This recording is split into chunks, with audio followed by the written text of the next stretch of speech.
Kim, you are just a goddess in this field. So thank you. Yes. Thank you for all of your work for the autism community. Thank you for that. And thank you for being here. Oh my gosh, it's my pleasure. I'm glad we could finally make this work. It's all. And thank you for helping us, in our time of need, right? Like, I remember that first audit we got, right? And we sent in all the paperwork ourselves, and I sent in way more than I should have, and they came back and said, everything's wrong, you owe us $140,000, and it's like, oh no, like, I swear I was going to have a heart attack, and that's when we met you, so. Are you sure it was, in my mind, we owed like 750, No. we owed like $1 million, $140,000, it was such a big deal. Yeah, that was a big deal. Yeah.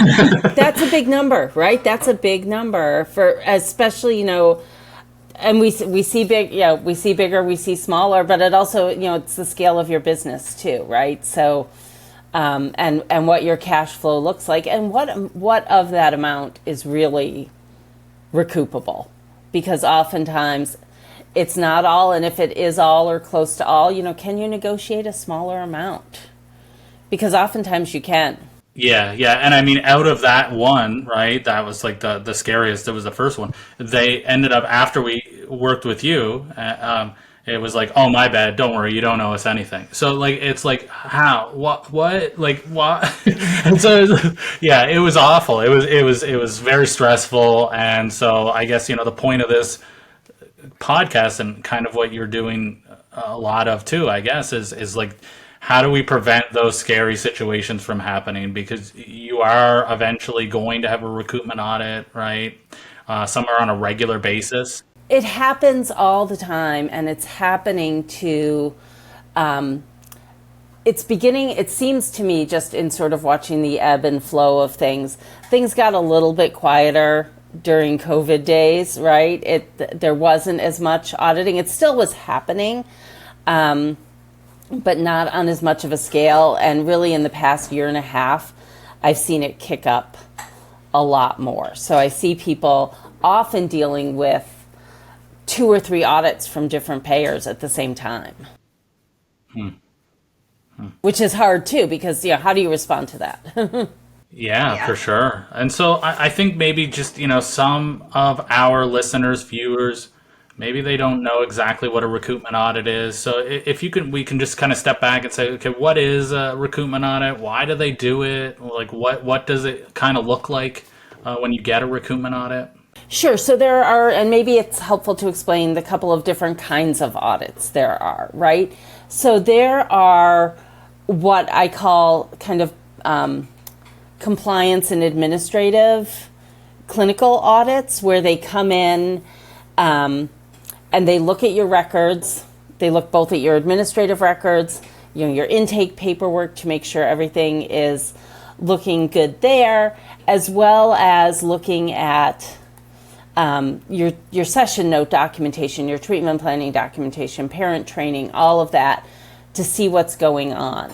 And then they come back. What we usually see with particularly some of the big commercial payers, is you'll get this rubric that kind of scores you in all these different areas.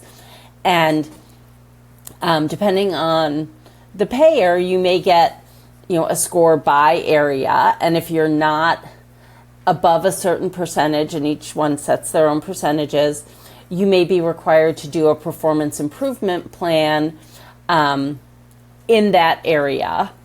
Or you may get an overall score, and if it's, again, not above a certain threshold, you may be required to do an overall performance improvement plan, which is, this is, the payer telling you what they found incorrect, you saying, okay, this is what I'm going to do to make it better in the future.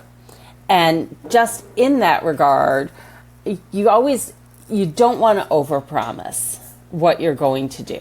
I'd rather see someone have no performance improvement plan, which is not what I would like to see ultimately, but then have a performance improvement plan that they can't live up to, because that's going to cause more problems for you if the payer comes back, and they often do 3 or 6 months later, just to check in to make sure you're doing what you said you were going to be doing, and now all of a sudden you're not doing that, right? That's just not a good look for anybody. And But almost always when we see those clinical audits, they're almost always followed by a billing audit.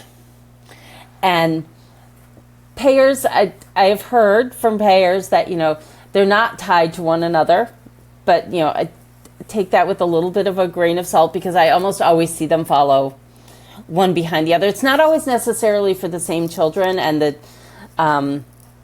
the dates of service may be done differently. So, for example, one of the big commercial payers will do a clinical administrative audit that they may say, let's look at 6 months of documentation. Let's look at January 1, 2024 to June 30th, 2024.